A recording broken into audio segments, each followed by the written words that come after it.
Hi everyone, this is Anik Rahman and you're watching EDU Elevate YouTube channel.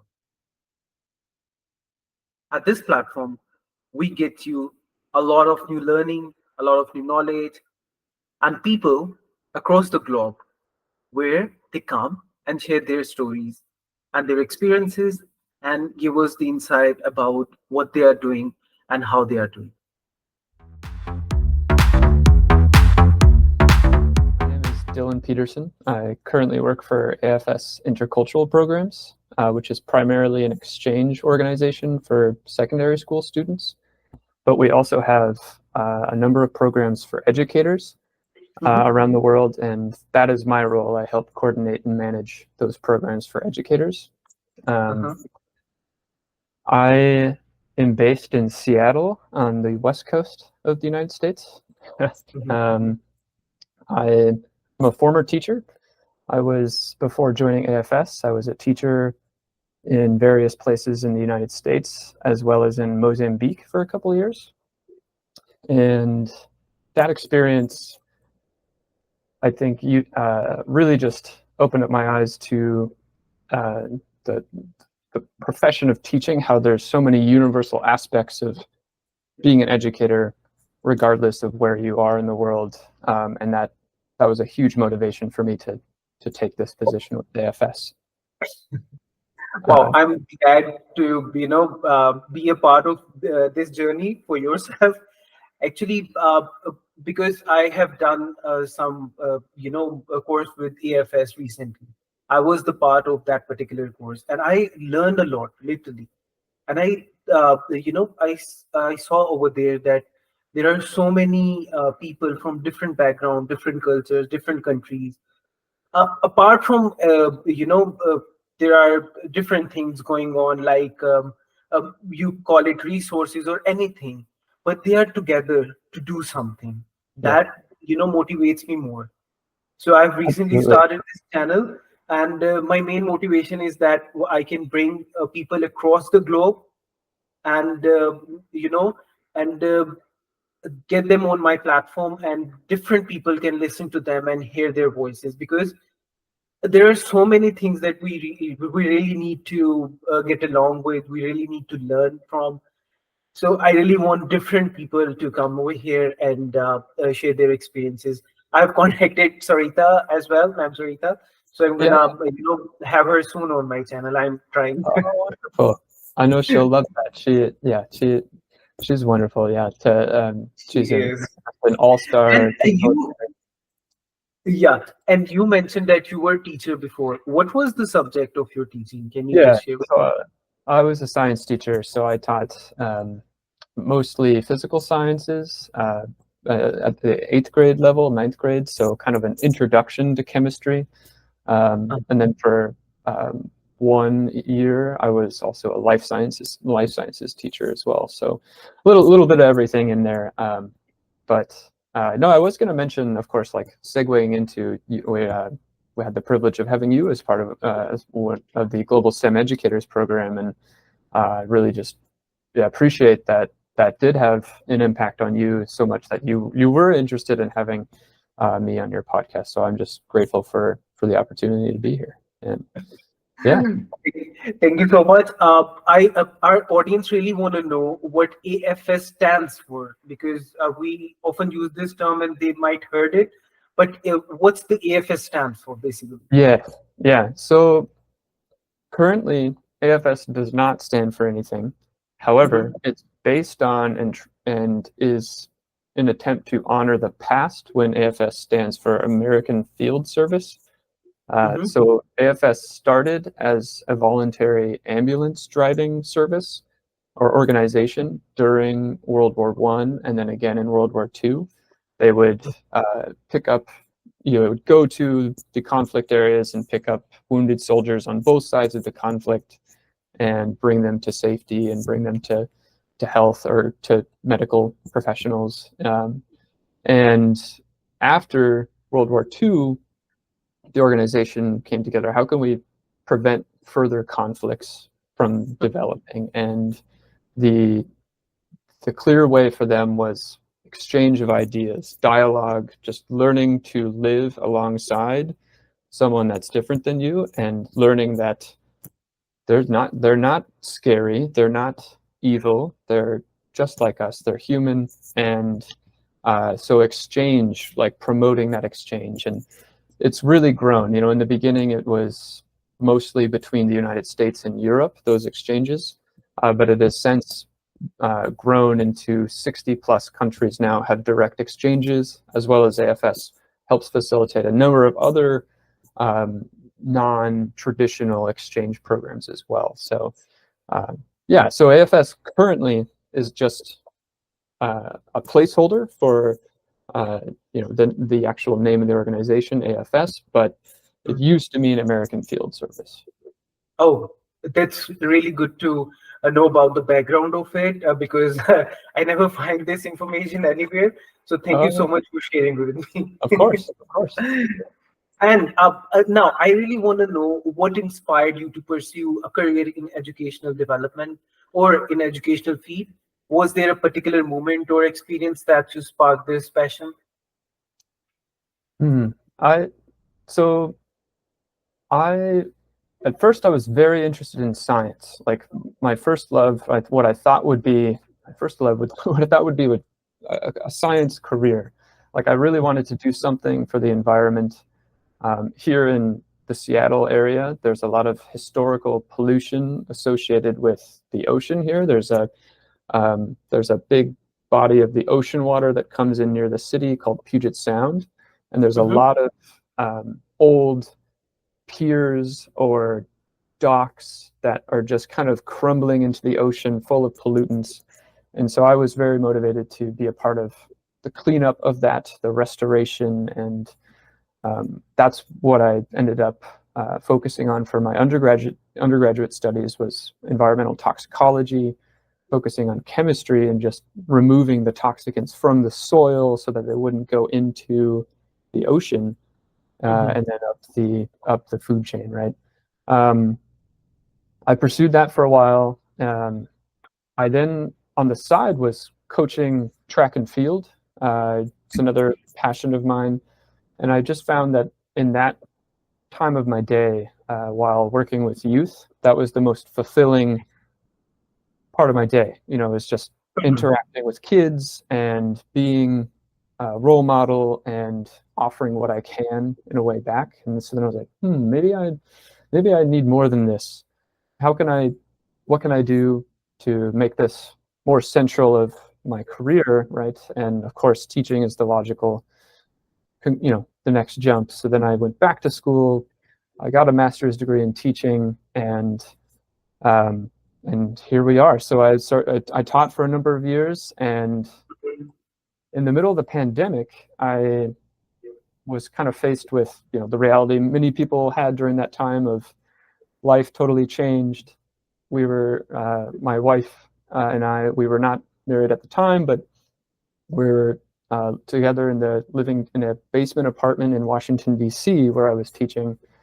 And we were stuck there, right? So I was teaching online, and it was rough. To be honest, it was just very isolating. Didn't have very good natural light coming in, so we wanted a big change. So we moved out of Washington, D.C., and at the same time, I pursued a career path that could be more flexible. And I saw this opportunity with AFS to work with educators. And having had a little bit of international teaching experience myself, I thought, I would love to like continue to work with teachers around the world and bring what I can and continue to facilitate this environment. And so it's been a journey. You know, I certainly didn't think I would be here right from the beginning. And I think if, you know, to summarize all that, just I've always been open to opportunities, and I really think that you have to take advantage of what comes to you. And so I feel very fortunate to have just been looking for something like this with AFS to connect with teachers, and at just the right time. I feel like it was, just very fortunate to have the opportunity. Yeah, exactly. You mentioned COVID days. COVID hit all over the world, right? And middle of the pandemic, there was some, uh, it was like really horrifying to be at home with no contact with any person, right? And it was really horrifying. But what I believe, it's my personal opinion that COVID was blessing in disguise for us. Why?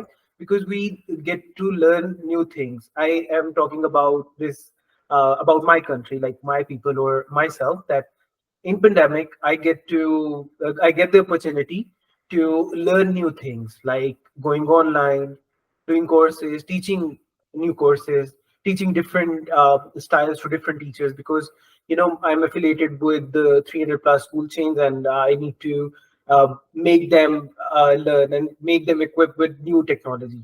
So in that moment, I need to take care of that 300 plus schools. So I need Mm. to equip myself with that knowledge so that I can deliver them.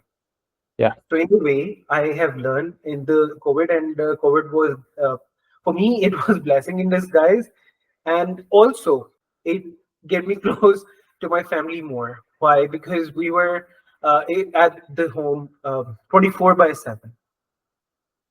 But yeah, in our daily routine, we do not get too much time to, be with them. I have beautiful daughter, and I get to spend a lot of quality time with her. yeah, So for me, it was a good time. But yes, it was really horrifying to see what's going on all over the world. And thank God we have passed that time. And in future, we'll get along with different things. So yeah. you No, I, mentioned that. Yeah, please go ahead. oh yeah, no, sure. I was just going to say, I think you're right. I think on some level, I think especially in relates to education, it actually opened up many doors. Like, for example, Yeah, the program that you were a part of, the Global STEM Educators, that indirectly exists now because of the pandemic. I mean, people learned that yes, you can have quality programs completely virtual. It's not required to always be in person. So if that's the case, you can bring people together from anywhere in the world as long as they have an internet connection, right? Um, yeah. so for exchange, for virtual exchange, and then for the classroom, what technologies you can have. I mean, you're right. There were some silver linings for sure. Mhm. For For the pandemic. sure, for sure. And after that, we see a boom in technology, like AI is there, and now people are working on quantum computing and whatnot. So things are really fast after the pandemic. You Yeah. have mentioned different educational projects.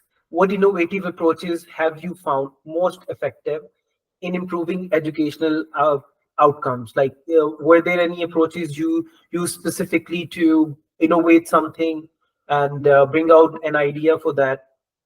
Yeah. I think the programs that I currently manage are mostly with adults, 18 Mhm. plus years old. Um, but I'm also trying to think back to when I was teaching as well.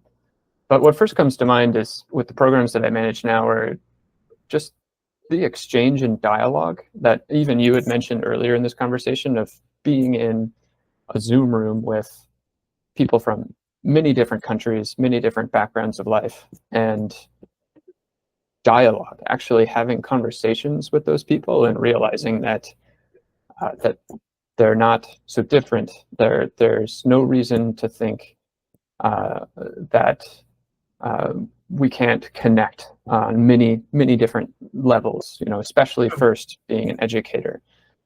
So I think dialogue is like a very simple thing that is often overlooked. But when you encourage participants of any program, any classroom to actually speak and to listen, Mhm. you not only learn about whatever content that you're attempting to educate about, say in this case science, you could incorporate dialogue into discussions about climate change, sustainability, and so while also learning about all this, you can develop interpersonal skills and intercultural skills where you have empathy for the person next to you, that is a huge thing. So maybe when I first see that question, it's like, oh, what is like the new fancy thing? But honestly, it's something we've always had. It's just dialogue and like creating a safe space for students, participants to feel like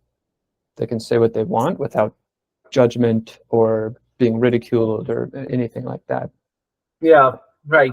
So yes, dialogue is one thing on which we can have a discussion with the other person and get to know their ideas and get to know what they think and get to know how they are and what the people they are. So it's a very um, good thing to have. And this is the one thing that we have from birth.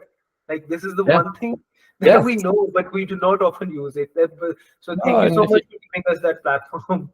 yeah, well, and if you think about, I mean, I'll speak from my experience. Like, as you know, as a student growing up, I had many classrooms where there was no dialogue. It was just the teacher giving the information, and you, as the student, are sitting there, and you're just supposed to take in. There was no like back and forth. There was no dialogue, and so I think that's kind of what I mean in regards to for educators is just what kind Yeah. of class what does a classroom look and sound like?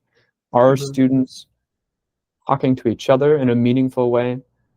Is it just the teacher as the person? Like, what do students really retain in an environment like that? Obviously, there are some special students that excel in any environment, but I think a majority of students need that other stimulus, that other Mhm. learning methods. Learning styles, yes. Because I believe one thing that I am from a generation who sees everything, right? Everything means like advancement in technology. We have been switching from telephone to mobile phone, and then from internet to Wi-Fi, and then from getting through from pandemic, and now we are seeing the boom in the technology in terms of AI and quantum computing. So Yeah, the generation to whom we are teaching right now, they are already know and they already have the experience with them, with yeah, those gadgets or with those technologies. So we as teachers or we as facilitators or educators, we need to learn more things to make our students learn new things. yeah, I think absolutely. that's how this works. So we have talked about technology and the different methods. Do you have any particular method or technology that you have used or you have been introduced with in recent years in education field? Um, well, I can think of online programs and just the way that we have learners go through content and learning on an online platform. I think that's come a long way for AFS, and from what I've seen, you can have programs that are just slides, and you kind of just mindlessly click like, okay, like what's next? But what we're seeing a lot more of are interactive, what we call SCORM files, right, where you develop them. For example, in the platform Articulate 360, we develop interactive modules where people can click and actually engage with the content rather than just just being Read shown them. words and then like having to retain that. So from my perspective, what I work with directly, that's what I would say is just in different ways of engaging learners uh, Mhm. in an online setting rather than just giving slides and expecting that to be sufficient. Just like what I was talking with before, like what does your classroom look like? If you're a teacher, what does your classroom look like? Are students moving, engaging with a material? Are they speaking with each other? You can Mhm. think about that the same for online. Like what are the learners actually doing? Are they clicking? What other modes are they using their brain rather than Mhm. uh, simply reading and maybe taking notes or something like that. Mhm. So that's specifically what I've been working with. I mean, I know that there's a lot more out there, and Oh I yes. I I'm highly interested as well to continue learning myself how to better leverage or use AI in the development of content. Mhm. That's also scary though, right? So It is. it's a You know, whole thing.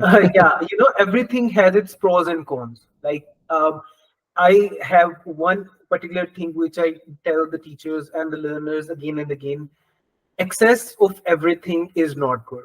Like, either it's anything.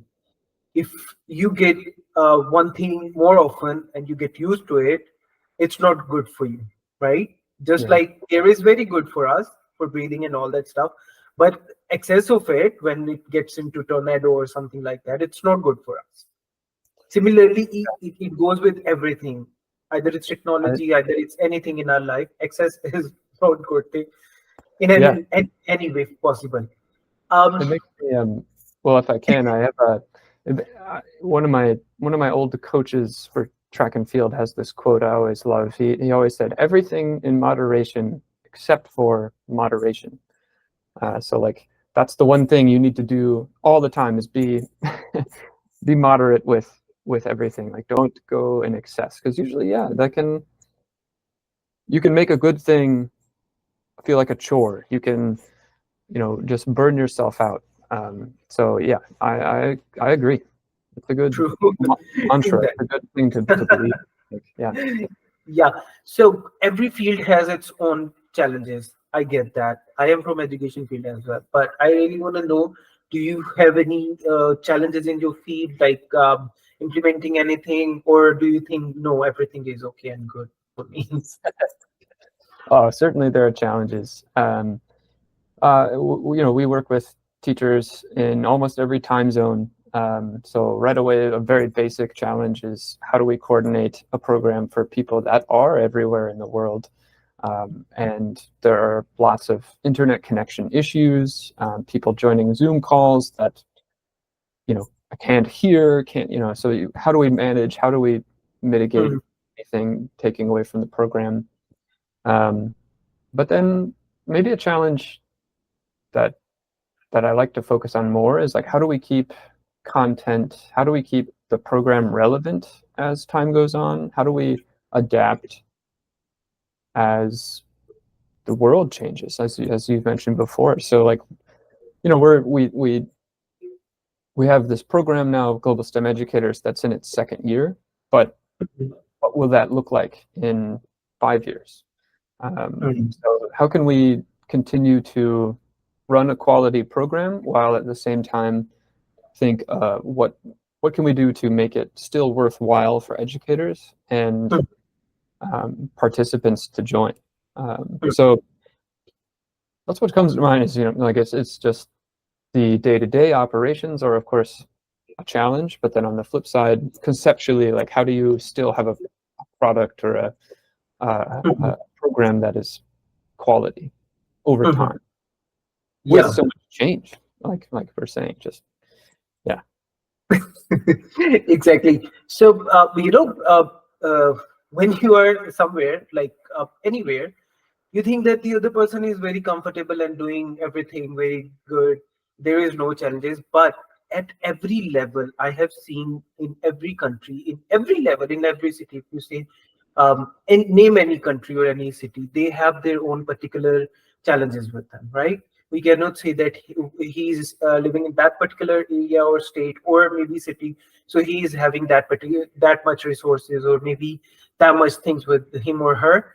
But I have been into different countries: Indonesia, Malaysia, Dubai, uh, Pakistan, in different areas of Pakistan, Sri Lanka. So I have seen everywhere there are challenges. There are certain challenges according to the scenario, and people have their own challenges. So I just want to tell my viewers that every person in their life struggles with the challenges. So Yes, um, and it's one thing. Yeah, please go ahead. oh, oh yeah, well, just No, to no. comment on that, I completely agree. I mean, I think it's like loaded for me to say as someone from North America with access Mhm, to, I know a lot of different resources that allows for. But on the mhm, human side of things, everybody everybody is hustling to advance themselves in their career, provide for their family. Everybody maybe has health issues, or their family has health issues, childcare, school, education, paying for basic necessities. There are some universal aspects that everybody struggles with, and it's not to say I think we shouldn't get in the mindset of like who struggles more, or like how can we. I think when we think about like international exchange, just realizing that we are in this journey like together, right? And Together. there is Yes. this shared humanity, and that goes both ways, right? Like I think thinking again of like the United States and all the resources it offers, like we shouldn't just assume that, oh, someone is from this country, that means they don't have access to this, and this. It's like, actually, well, have you actually been outside of the United States? There are you can find everything somewhere. Just does that person have the ability or privilege to access it? Really good that we are really talk naturally in that way, that we understand each other, and we understand that there are certain things that everyone is universally facing, right? So what I am giving a message to my listeners, that we have lots of problems or lots of challenges in our daily life. We have problems, challenges. Are we a good problem solver?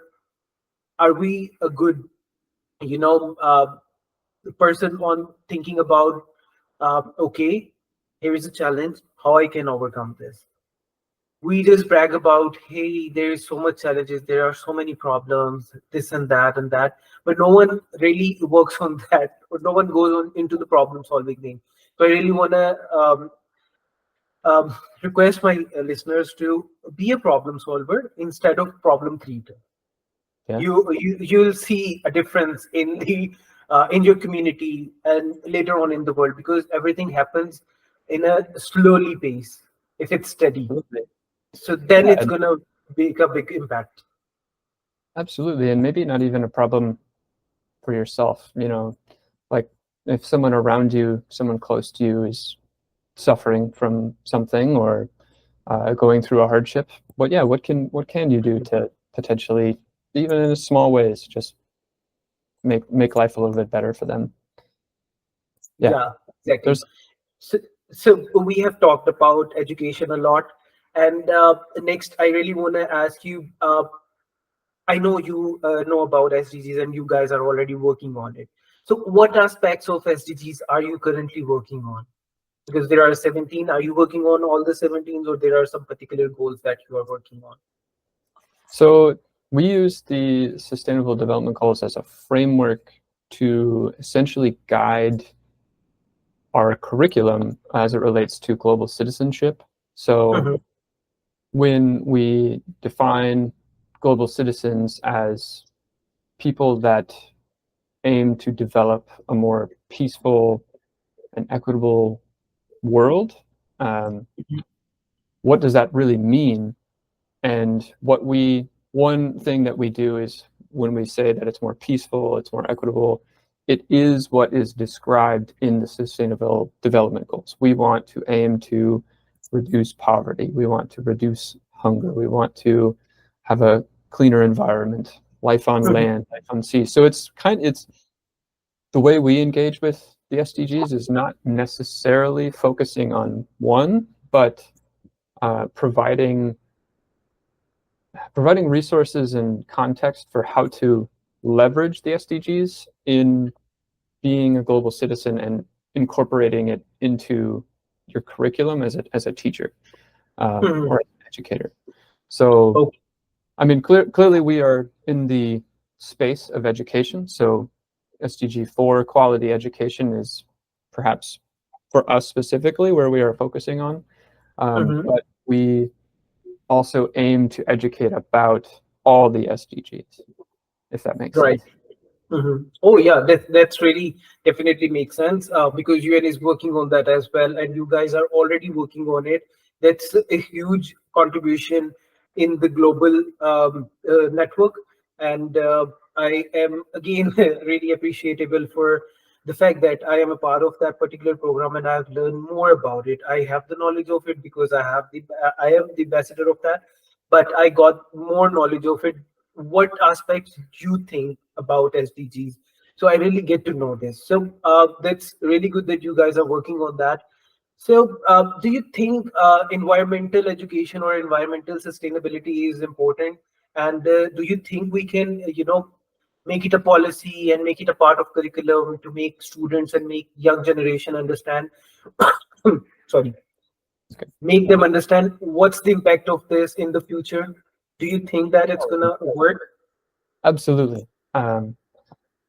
So this, of course, I'm biased. My background was in environmental toxicology, and then I switched into teaching. So, like, I think that's one thing. I'm very glad and fortunate to be guiding this program of educators in the STEM educators program, because I'm working with science teachers, having been a science teacher myself. But absolutely, like, if as you were saying that, what comes to mind also is, using the SDGs, or specifically climate change, sustainability, as a framework again for your curriculum. How can you teach about chemical reactions when and then relate it to a real world problem, climate Mhm, change, right? Or you can focus on different aspects, chemical reactions like burning combustible fuel, how the process of making CO2 and water from the chemical structure of gasoline or something. mhm, So you can just get very specific of uh, giving context and reason for your students to actually care about the content. mhm, Showing like this global issue is related to this because of this specific chemical reaction. I'm focusing on that right now, but mhm. uh, No, no, it's totally fine. yeah, you can leverage the SDGs to your advantage in terms of the curriculum. Mhm, One thing I would say is, uh, at least in the United States, where I was educated, uh, uh, sustainability and climate change has been talked about for a while, mhm, meaning a few decades maybe. But it's always kind of had a negative aspect to it. Like, here is what's happening, here's why it's happening, and then that's it. Like, you, as an educator, you give the students the what and the why, um, and then you leave the student to process. Oh, so we're all doomed, right? Like, Yeah. you give this like sense of like, well, powerlessness, and then students become apathetic. They disengage. They're numb to climate news. What can they really Mhm, do? And so I think it's critical when you talk about climate change and sustainability that you also empower your students mhm, to take action locally. Like, it's nearly impossible or unrealistic for a high school student mhm. anywhere in the world to do a global program. That's just the Oh, reality. They don't usually yeah. they don't have resources, but they can think in their neighborhood, in their block, wherever they are. What is something that they can do, and as an educator, supporting that or demonstrating that little things add Mhm, up. I mean, essentially, that is the solution, is globally people doing small things locally, and that cumulative effect um, is critical. So that's where my mind goes, is like, yeah, mhm, like, absolutely, you should incorporate the SDGs into your curriculum, but make mhm. sure you're also empowering your students, not just, Telling them, the right? phrase goes, gloom and doom, right? Mhm, No, don't give them hope. mhm. This is the reason. What I feel is we cannot change whole world or maybe whole city or whole community or our home, right? But what we can do is we can start from within ourselves. We can self-reflect. We can look around and we can see what possible things we can do for the sustainable development. or for for the any goal of the SDG, right? Because Yeah, every person has a different frame of mind and different kind of yeah, things that they can work on. and if students actually do a project or conduct an activity locally and there is positive progress, that Right. that is something you can put on your resume, like as a student, to be like, oh, I led this initiative with my peers and we cleaned up this river, or we did this, like, that is something, like, and so tying sustainability to job opportunities, uh to economics, really, just again incentivizing as well, like, hey, there are job opportunities in the sustainability climate change space, and you can begin to create a resume for that, like, and just one tactic that came to mind as you were saying that as well. Well, yeah, like yes, they can do that. Why I bring this topic again, because we are really working on that particular thing, and we are presenting it on national level and then on the international level. So you are totally right that we tell the students, like from our education when we were in the school, we heard like littering is not good. We shouldn't do that. Okay, right? It's not good, but we didn't get the impact of it. We now feel the impact of it when we see the pile of debris all around it, and it's impacting the environment. Then we get to realize, oh, this is the reason we should not do that. But Yeah, if we get this idea when we were in the school, when we are starting littering around and stuff, and we didn't teach our students how to reuse, how to recycle, that should implement in our curriculum. So I'm working on that. Hopefully, it's gonna work. But let's see. yeah, I'm just gonna, contribute myself, and let's see where it goes. So, absolutely, yeah, so one thing I want to ask you, because you are already working on the collaboration stuff. Collaboration is one thing in education that's gonna add a big impact. So can you talk on the importance of it so that our audience can get the idea of how impactful the collaboration can be? Either it's for educational stuff, either it's for dialogues, for anything. Can you shed a light on it? yeah.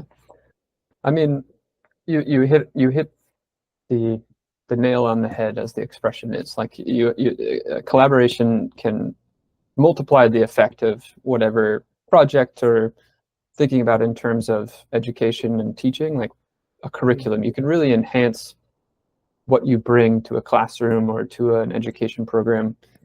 Like, Mhm. if without collaboration, it's just one voice, your voice, and that's not incorrect or wrong, but it's not complete, right? And so having other perspectives, especially if you can have collaboration with somebody different from you in the sense of like their upbringing, like if they're from a different culture, if they have a different perspective on some of these key issues that you might be bringing into a curriculum, that can really also, again, multiply the effect of of the program you're delivering.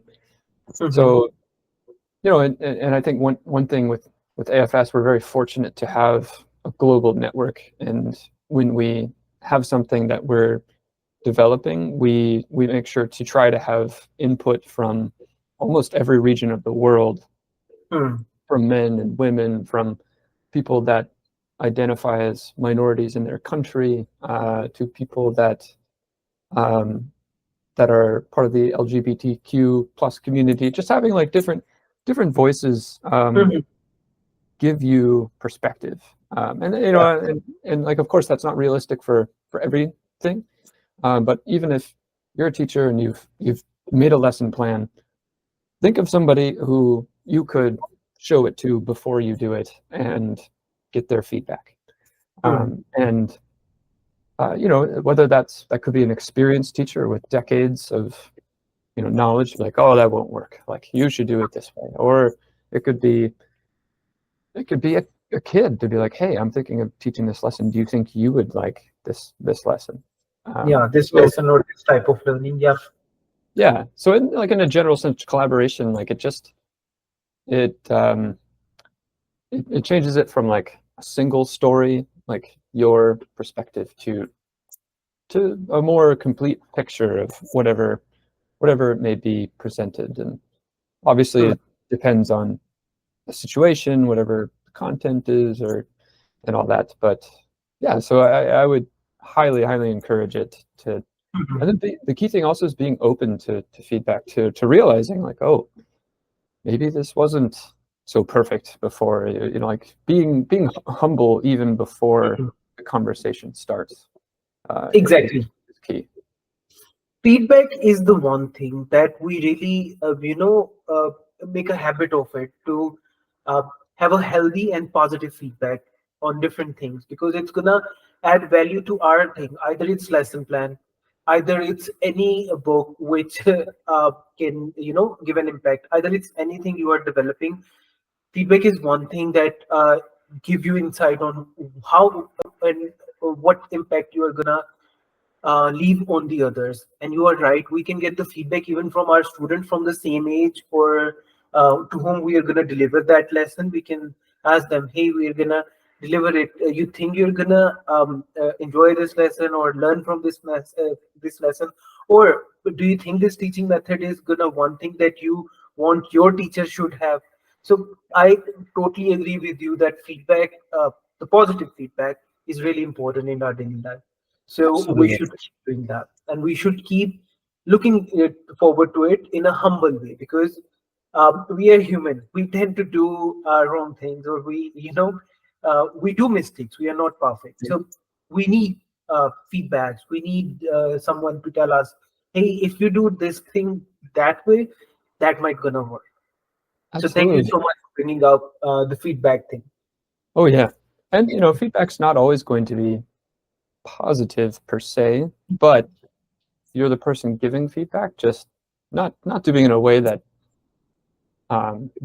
belittles or makes the person feel inadequate or small. You have to recognize like, oh, like great attempt, like this is nearly there, but like maybe think about it from this perspective, like not just immediately like this is trash, like don't try this again, like don't, be mindful of how feedback is given as well. Yeah. So the other thing I want to ask you, we have talked about technology and the COVID and the transition from 2001 to 2024 right now. So do you think there is any technology trends that gonna impact the education field? How can educators prepare for these things, or these challenges, or these changes? Yeah, I'm going to take the easy answer, which is most certainly AI. I think, I think, but that's just the reality. Like that's, I think, what's on a lot of educators' minds. I know so many teachers here in the U.S. deal with plagiarism, with answers to reports, tests, whatever homework assignments is just completed by ChatGPT or some other Mhm. AI aspect. So not only are teachers now confronting like, uh, much higher instances of plagiarism and fabrication, like the students aren't actually doing the work, but it's also, on the flip side, an incredible tool that could, in theory, enhance what teachers are doing. Mhm. And I'll be honest, I'm by no means an expert in artificial intelligence. So like maybe what I do sometimes is I have ChatGPT write an email for me before, and then I'll go back and like revise it Mhm. to make sure it's my own words and how I would say something. But Mhm. that's kind of the extent of it for now.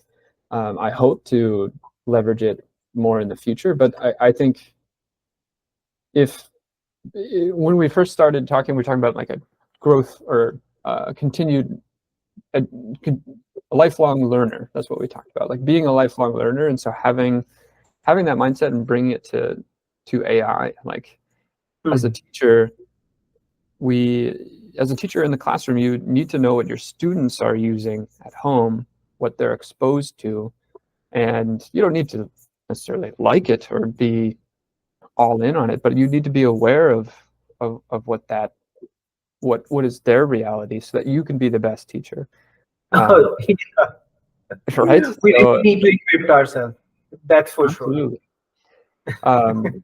And so yeah, like I know you can use AI to create content, like whether it's even animation or asking them to produce content. And there are like specific ways that I think are useful for teachers. And so just becoming aware, seeking out opportunities to learn. In our educator network in Workplace, which I think you're a part of, we have a community of educators, global educators, and we share opportunities every now and then. We learned of the OECD is having like a webinar on how to best leverage AI as an educator.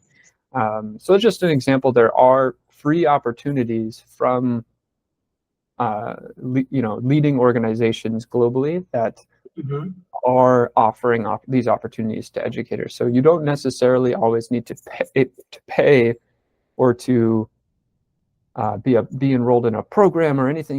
You can just be aware of these instances of where, as an educator, you can brush up and stay on top of these topics. So it's a long answer to just say AI, and you should learn about it. That's true. So yes, AI is the one thing that it's gonna impact, because it is helpful. And the one thing we need to do for sure, that we as teacher or educators, we need to get equipped with all that new tools and new stuff that our students are already using. Right? And we Yep. need to get equipped with them. Yeah. We have some students, and I was in the training, and I was giving the training, and there was a student, and I was like, it was grade 4, and there was an issue with the internet, and I was having mobile in my hand. I didn't have a thought of it, although I knew there is a data that we can use in the mobile, but I didn't thought of it. So he said, "Hey, sir, can we not use our data from the mobile to check the internet authenticity, or check the internet connectivity, or maybe we can use this data to run our this slide?" And I was like, "Yes, we can. We definitely can." And at that point, I was like, "Hey, I know this already, but my students know better than me. So they are equipped. We need to get ourselves equipped with different things." Yeah.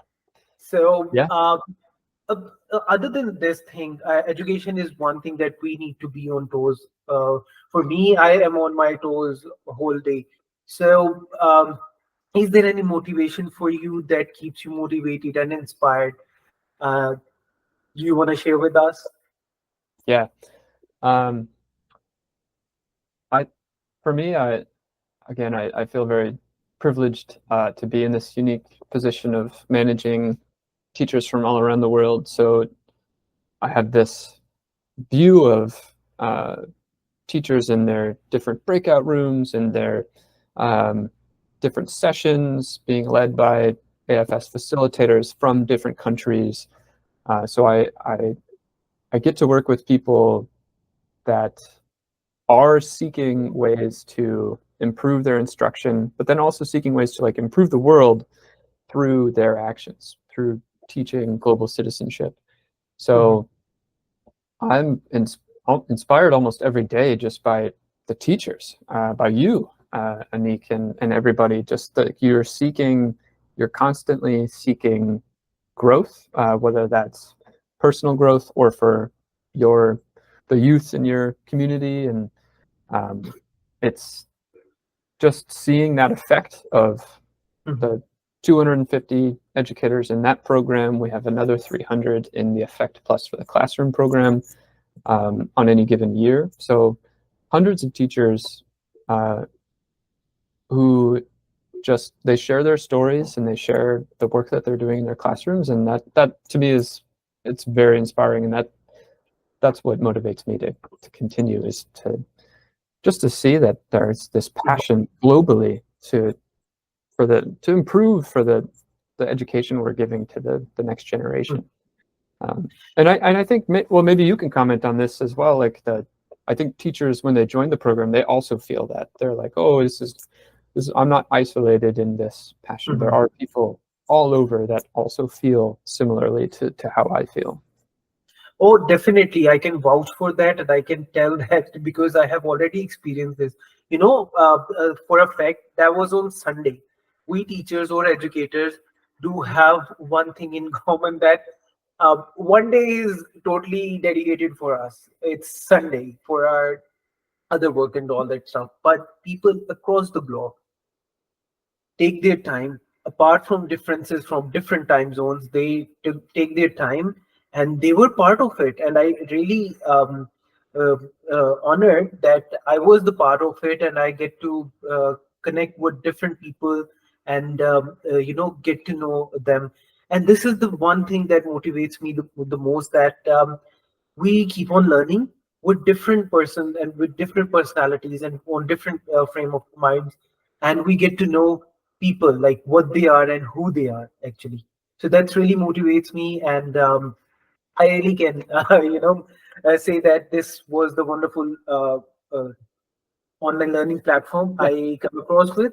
And that's why I really want to connect with you and the other educators to come on this platform and share your thoughts and views, because most of the people are gonna watch this and gonna have a view on what you are saying or what I am saying and what thoughts we have. So it's gonna impact them in any way. I don't know on what ways, but definitely it's gonna make an impact in the community, and I'm hopeful that it's gonna be a good thing. And Absolutely. for sure.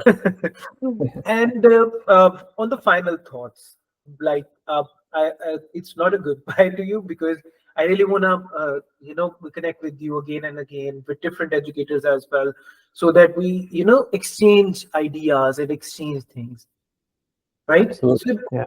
I want to know, AFS is one thing that you are working on. So is there any future plans you are going to expand this project?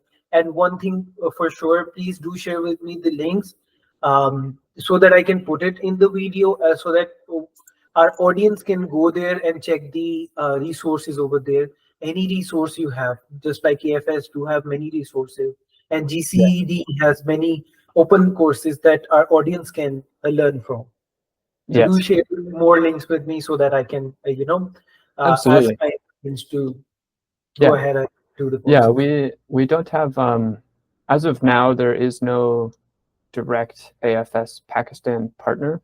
So Mm-hmm, unfortunately, the traditional exchange does not happen between the other AFS partner, but there are various programs that people in Pakistan can join. Specifically for educators, our programs are full scholarship virtual programs open to anyone in the world. So you certainly educators listening to this in Pakistan or anywhere, you mm-hmm, are welcome to apply to that.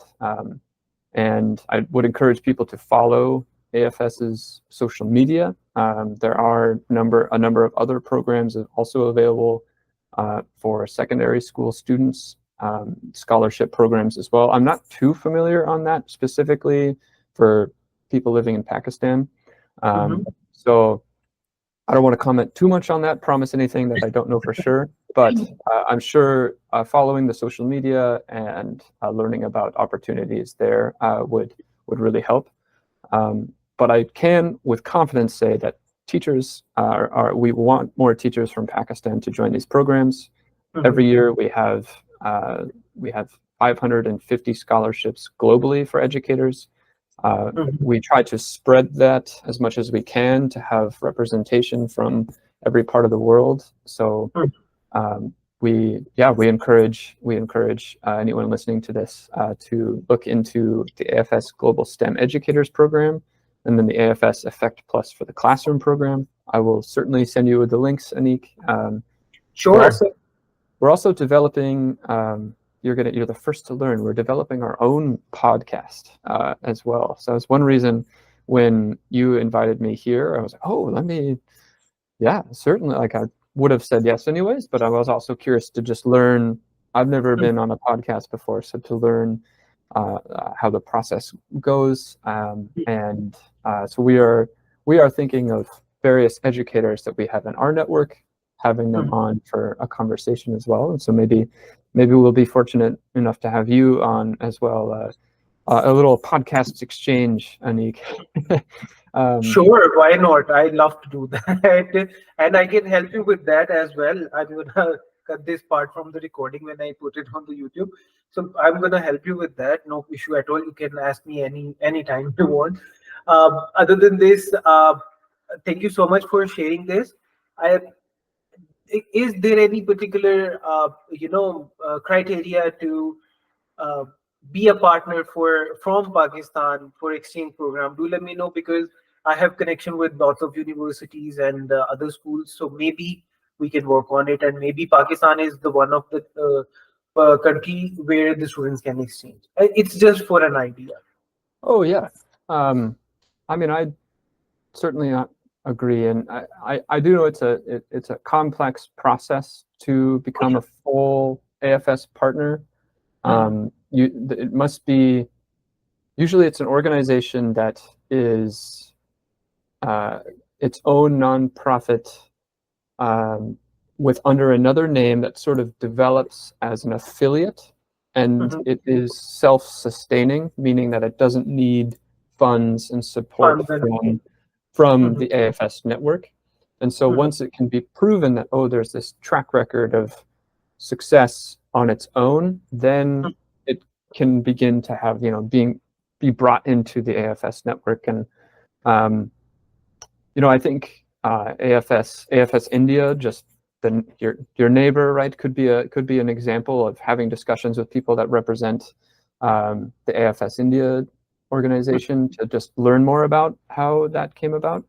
But then we also have some people that specifically work in developing partners, and I could potentially put you in contact with those people as well to learn more in depth about the process as well. Sure, I'd love to be a part of it. Do let me know how can I be a part of it, because I have the thing that our community should work on it, and our community get along with all this knowledge. I really want to do that, and I think we have an organization which met the criteria. Edu Elevate, with the podcast you are on, is the one of the organization who are working separately as a non-profit.